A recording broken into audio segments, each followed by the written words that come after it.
A friend of mine mentors worship leaders, and he really recently asked some of his people, "What's your job description?"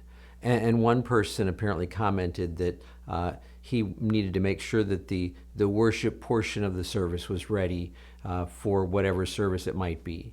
And it's an okay answer, but I think there's so much more beyond that we as worship leaders really need to consider.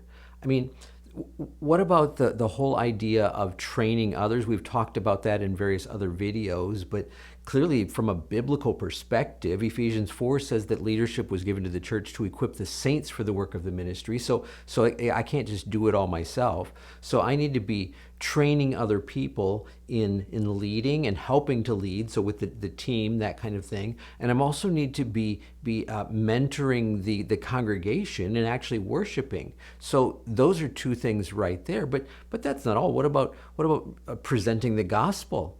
And I'm talking about in the context of the worship leader role. So I'm making sure that I have enough songs that clearly present what the gospel really is. So we're not just doing some nice fluff songs, but we also have some that have some depth of lyrics that present the gospel clearly.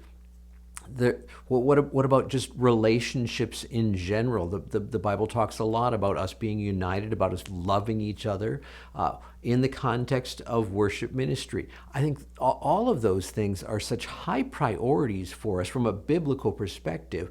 And I would suggest perhaps even more so, certainly you need to have the, whatever your terminology, worship package, whatever, ready to present for Sunday morning. I totally get that.